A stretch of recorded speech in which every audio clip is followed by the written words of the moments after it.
So here I've made 3 swatches for my foundation chain. The top one in blue, the foundation chain, 40 chains, was worked really tightly. In the middle one, it's worked at normal tension using the 5.5mm hook that's recommended for this Stonewashed XL yarn. And in the yellow example, I've moved up a hook size, in this case a 6mm hook.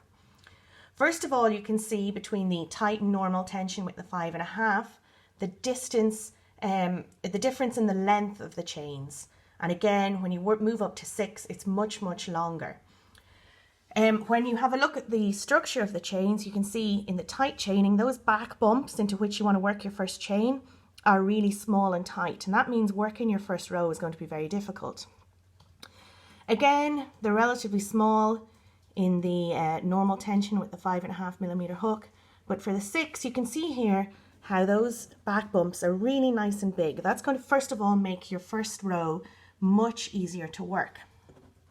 The length is going to make a massive difference as well, because as you start to work your first rows, and here I've done a partial row, your crochet does tend to, first of all, your tension will loosen up, and second of all, you'll gradually, just put that in, it'll gradually then get a little bit wider. So if your first chain is really tight, and this is only after first 4 rows, see here how you get a sort of bowing?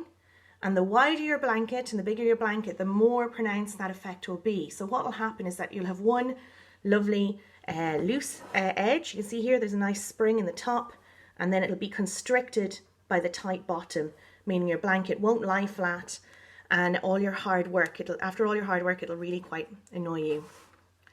Here is the body of the work, again worked in a 5.5 with the more normal tension. Again, you do start to see a slight difference.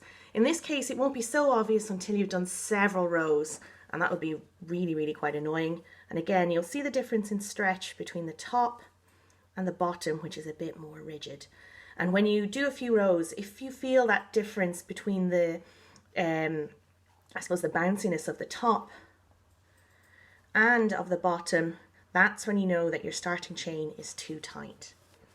Here in the yellow example, we use the bigger hook. Now, that chain might have looked a little bit loose to start with, but once you've worked your rows into it, you really don't notice. And you can see that nice end that's created by working into the back bump.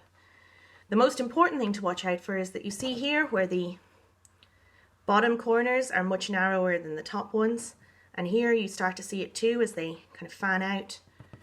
When you use the bigger hook, everything there is keeping nice and square.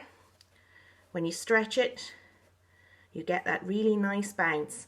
And that means that your blanket's going to lie nice and square. You're not going to get any tightness or bowing. And then when you lay that blanket flat, it's going to look beautiful. So always move up a hook size when you do your foundation chain. Remember to go back down to the right hook size for the body of the blanket, and do this little stretch test, and you shouldn't feel any difference in the bounce between the top of your block and the bottom of your block, and that's when you know that your foundation chain is at the right tension.